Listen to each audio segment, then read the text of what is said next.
Indian toilet సీట్‌ని లోపల డొల్ల sound రాకుండా ఎలా బిగించుకోవాలో మీకు ఈరోజు చూపిస్తాను.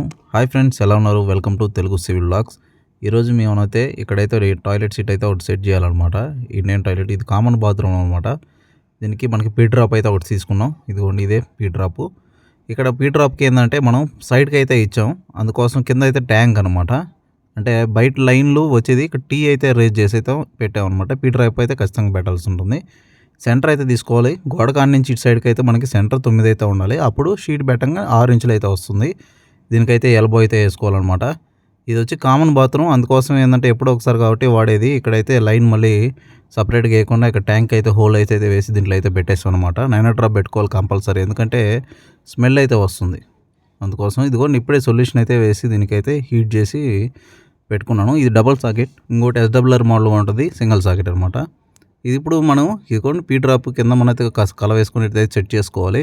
ఇలా సెట్ చేసుకునే ముందు ముందు చెక్ చేసుకోవాలి. ఇక్కడంతా నేను ఇప్పుడు చూపిస్తున్న కదా, దానికైతే ఉండ్రు అయితే పెట్టాలన్నమాట. ఉండ్రు అంటే మరి ఇంకేదో కాదు, అంటే మనకి సిమెంట్ ఉంటుంది కదా, సిమెంట్లో వాటర్ మాత్రమే వేసి ఇసుక కలపకుండా అయితే దాన్ని లోపల పూసి తర్వాత దీని లోపల కూడా దాన్ని సెట్ చేయాలి. నేను అంటే తీయడానికి ఇబ్బంది అని చెప్పి నేను అలా చూపించాను, కానీ దాని లోపల బయట మొత్తం పూసి టైట్ చేసేయాలి. మామూలుగా దానికి కాటన్ క్లాత్ ఉంటుంది. ఆ కాటన్ క్లాత్లో మొత్తం ఆ ఉండ్లో మొత్తం ముంచి దాని మీద అయితే వేయాల్సి ఉంటుంది. అంటే స్మెల్ రాకుండా ఉంటుందన్నమాట. నా దగ్గర అయితే క్లాత్ లేదు, అందుకోసం నేనైతే కార్డ్బోర్డ్ని అయితే అట్ట ముక్కలను అయితే నేనైతే సెలెక్ట్ చేసుకున్నాను. ఏం పర్వాలేదు, ఏదైనా ఒకటి సెట్ అయిపోతే ఏదైనా కరెక్ట్గా అయితే సెట్ అయిపోతుంది అనమాట. మొత్తం చెమ్మగా మొత్తం సిమెంట్తో బాగా అయితే అప్లై చేసేయాలి. అప్పుడు ఇంకా అది లీక్ ప్రూఫ్ అయిపోద్ది. రెండో స్మెల్ కూడా ఇంకా రాదు, ఇంకెప్పటికీ ఇంకా ప్రాబ్లం రాదు. ఇలా అయితే సెట్ చేయాలి. అప్పుడు మనం వాటర్ పోసినప్పుడు దాంట్లోకి వెళ్ళిపోద్ది. ఆ పీ డ్రాప్ లేకపోతే మనకి స్మెల్ అయితే వస్తుంది. అదే వెస్ట్రన్ మన టాయిలెట్ సీట్లో ఏంటంటే దానికి ఎస్ డ్రాప్ ఉంటుంది. కంపెనీ వాడు ఇవ్వడం ఎస్ డ్రాప్ ఇస్తాడనమాట. పీ డ్రాప్ ఎస్ డ్రాప్ రెండు ఇంచుమించు రెండుగా పనిచేస్తాయి అనమాట. స్ట్రైట్గా ఉండేది కిందకి ఎస్ డ్రాప్, ఇటు ముందరకు ఉండేది పీ డ్రాప్ అనమాట. ఇలా ఉంటే స్మెల్ అయితే రాకుండా ఉంటుంది. ఇప్పుడు మనం దీన్ని ఏం చేయాలంటే, ఇప్పుడు మొత్తం సెట్ చేసాం కదా, నీట్గా చూసారు కదా ఎలా సెట్ చేశానో. మొత్తం ఈ కలవ అంతా జిగురుగా ఉన్న కలవ అంతా దీని చుట్టూరు బాగా ప్యాక్ చేసేయాలి. అంటే ముందు మార్క్ చేసుకొని పీ డ్రాప్ సెట్ చేసుకోవాలి. ఇంకా మళ్ళీ ఇంకా పీ డ్రాప్ అయితే కదిలేయకూడదు అనమాట, ఎందుకంటే లూజ్ అయిపోద్ది మళ్ళీ. ఇంకా కరెక్ట్గా మనం మార్క్ చేసుకొని నేను ఇలా చెప్పినట్టు సెంటర్ చేసుకోవాలి రెండు. నేను సెంటర్ కరెక్ట్గా చూసుకున్నాను, అందుకోసం దీన్ని ఇలా అయితే సెట్ చేశాను. చూసారా ఫినిషింగ్ ఎలా చేశాను దీనికి. ఇలా చేసేసామంటే ఇంకా మనం చేసే వర్క్ నీట్గా ఉంటుంది. ఇంకా మళ్ళీ ఇబ్బంది లేకుండా ఉండాలన్నమాట, మళ్ళీ కదిలేయకుండా. అందుకోసం అనేది అలా చేసేసుకుంటే మంచిది. ఇప్పుడు మన టాయిలెట్ సీట్ని అయితే దాని మీద కూర్చోబెట్టాలి. ఇదిగోండి ఇలా కూర్చోబెట్టాలి. దాని మీద కూర్చోబెట్టిన తర్వాత అదిగోండి కింద చూసారు ఎలా ఉందో, సేమ్ దాన్ని ఆ పొజిషన్ అలా కూర్చోబెట్టామంటే ఇక్కడ ఎదురుగా వచ్చి 2 రాళ్ళు సెట్ చేసుకోవాలి. అంటే రసమటం చూసుకోవాలి లెవెల్కి అనమాట. లెవెల్కి పడి దాన్ని బట్టి 2 కానీ 1 రాయి కానీ ఎన్ని పడితే అన్ని సెట్ చేసుకుని మాల్ అయితే వేసుకోవాలి. ఇప్పుడు చూసారా దీని మీద రసమటం పెట్టాం ఎలా ఉందో. రసమటం సెంటర్ పెద్దదున్నా సరే స్టిక్ అయితే వేసుకొని స్టిక్ కానీ టైల్ కానీ పెట్టుకోవాలి. నేనైతే టైల్ అయితే వేసి దాని మీద అయితే పెట్టాను.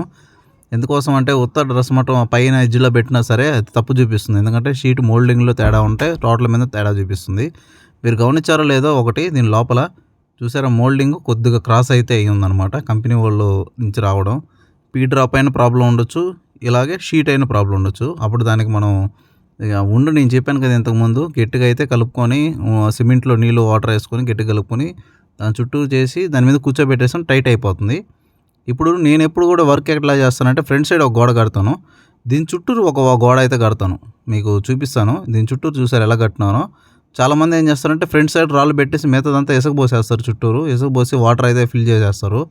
అలా చేయకూడదు, ఎందుకంటే మనం అలా చేస్తే కొద్ది రోజులకి ఈ గోడ పోయినా అది లూజ్ అయిపోయే ఛాన్సెస్ ఉంటాయి. లోపల డొల్ల సౌండ్ కూడా వస్తుంది అనమాట. ఇదిగోండి మనకి గ్యాప్ కూడా ఈ షీట్ కన్నా కనీసం 1.5 ఇంచ్ అయితే కిందకైతే ఉండాలి. ఇటుకరే మనం కట్టే బ్రిక్ వర్క్. ఎందుకోసం అంటే మళ్ళీ టైల్ అయితే వేసుకోగలగా వాళ్ళు, అందుకని. ఇప్పుడు నేను చూపిస్తున్నా కదా గ్యాప్, ఆ గ్యాప్ లేదు మొత్తం ఫిల్ చేసుకోవాల్సి ఉంటుంది. మీకు ఇప్పుడు చూపిస్తాను, షీట్ అయితే తీసి చూపిస్తాను నీకు. ఇదిగోండి నేను చెప్పాను కదా ఇందాక సిమెంట్ వేసి ఉండ్రు అయితే పెట్టుకోవాలని, అలా అయితే గట్టిగా అయితే పెట్టుకోవాలి దానికి చుట్టూరు. అంటే గట్టిగా అంటే మరీ గట్టి కాదు, అంటే మనం షీట్ తీసుకుపోయి దాని మీద కూర్చోబెట్టినప్పుడు అది ప్రెస్ అయిపోయి అది మొత్తం స్ప్రెడ్ అయ్యేటట్టు అంత గట్టిగా ఉంటే సరిపోతుంది. ఇదిగోండి అలాగా. దీంతో ఇక మొత్తం క్లీన్ చేసేసుకొని దీని చుట్టూరు కూడా అప్లై చేసేయాలి. దీని చుట్టూరు దానికి మొత్తం అప్లై చేసి మనం పెట్టేస్తే నీట్గా ఉంటుంది. ఇదిగోండి ఇలా అయితే కలవ అయితే మాల్ అయితే దాంట్లో వేసుకోవాలన్నమాట. వేసుకొని దాంట్లో మాల్ మనకి ఏ పొజిషన్ అయితే షీట్ అయితే సీటింగ్ అవుద్దో ఆ సీటింగ్ బట్టి అయితే మొత్తం అడ్జస్ట్మెంట్ చేసుకోవాల్సి ఉంటుంది. అలా అడ్జస్ట్మెంట్ చేసుకున్నప్పుడు మనం సీట్ని దాన్ని కూర్చోబెట్టుకుని అదివేమంటే 1-2 సార్లు మనకి మొత్తం సౌండ్ అంటే డొల్ల సౌండ్ అయితే రాదనమాట. ఆ తర్వాత కాస్త వాటర్ వేసి సైడ్లో అయితే దోపామంటే మిగతాది కూడా కవర్ అయిపోతుంది. అప్పుడు మనకి టోటల్గా ఇలాగైతే తయారవుతుంది. ఈ సైడ్ అంతా కూడా మొత్తం తుడిచేసుకుంటే సరిపోతుంది. ప్రస్తుతానికైతే మనం నీళ్ళైతే ఈరోజైతే మాత్రం కంపల్సరీ పోయకూడదు. ఎందుకంటే దీనికి ముందు మనం చూసాం కదా, ఎల్బోకి మనం ఎలా అయితే సెట్ చేసాం సిమెంట్ వేసి, అది పోతుంది. మెయిన్ అది పోకూడదు. అది పోయిందనుకో ప్రాబ్లం. ఇక్కడ పోయినా సరే మళ్ళీ పెట్టుకోవచ్చు వైట్ సిమెంట్ కానీ ఏదో ఒకటి. అక్కడ పోతే ఇంక మళ్ళీ లీక్ ఇంకా అప్పుడు అట్లా అయిపోతుంటుంది. బండ డ్యామేజ్ అవుతుంది. బండ డ్యామేజ్ అయ్యి తుప్పు తినిందంటే ఇప్పుడు మనం కట్టినది సెప్టిక్ ట్యాంక్ పైన కాబట్టి కొద్ది రోజులకు లోపలికి వెళ్ళిపోతాం, డబక్కని వెళ్ళిపోతాం ఏదో ఒక సమయంలో. అందుకోసం మనం అయితే అట్లా చేయకూడదు. ఇట్లా చుట్టూరు అయితే ఇసుక అయితే పోసుకున్నాను. ఇసుక పోసుకున్న తర్వాత మొత్తం అయితే మనం షింక్ అయితే చేసుకోవాల్సి ఉంటుంది. మరీ ఎక్కువ నీళ్ళు పోయకూడదు. అంటే ఈ రోజే కాబట్టి ముందర సైడ్ కూడా గోడ కట్టింది. మనం కాస్త సింక్ అయ్యి మోయిన పోసుకుంటే సరిపోతుంది. దాని మీద ఇంకా వేస్ట్ బ్రిక్స్ అయితే ఏదైతే ఉంటాయో అవన్నీ వేసి అయితే అర్రాల్లో అవన్నీ వేసేసి మళ్ళీ దాని మీద కలవ అయితే వేసుకోవాలి. ఇసుక వేయకూడదు ఈసారి. కలవ అయితే వేసుకుని కలిపిన మాలు వాటర్తో మొత్తం రఫ్ చేసుకుంటే మొత్తం ఆ గుంటలోకి అయితే వెళ్ళిపోతుంది. అలా అయితే సెట్ అయిపోతుంది అనమాట. మనకు ఫైనల్గా అవుట్పుట్ అయితే ఇలా ఉంటుందన్నమాట. ఇలాగైతే మనం సెట్ చేసుకోవాలి. దీని మీద వాళ్ళు ఫ్లోరింగ్ లాక్కొని ఇంకా టైల్ అయితే వేసుకుంటారనమాట. ఇప్పుడు మనం ఈ ఎక్స్ట్రా ఉన్నంత నీట్గా అయితే తుడిచేసుకోవాలి. నీట్గా తుడుచుకున్న తర్వాత మనకి లోపల మొత్తం మనకి గోతం పెట్టేసుకొని పైన ఇసుక బస్తా కన్నట్టు వేసేసుకున్నామంటే ఇంకా టైల్ వేసిన దాకా మనకు దిగులే ఉండదు. వీడియో ఇంతవరకు చూస్తుంటే నచ్చే ఉంటుంది. వీడియో నచ్చితే లైక్ చేయండి. మన ఛానల్ ఇంకా చాలా వీడియోస్ ఉన్నాయి. ఎలక్ట్రికల్ ప్లంబింగ్ బేల్దార్ పనుల గురించి అన్ని వీడియోస్ ఉన్నాయి. వీడియో నచ్చితే లైక్ చేయండి, సబ్స్క్రైబ్ చేసుకొని మన ఛానల్ని. ఇంకేం డౌట్స్ ఉంటే కామెంట్ చేయండి. దాని గురించి అయితే వీడియో అయితే చేద్దాం. కుదిరితే మనం ఒక లైవ్ అయితే కనెక్ట్ చేద్దాం. అందరు కలిసి అయితే చాట్ చేయొచ్చు. Bye bye.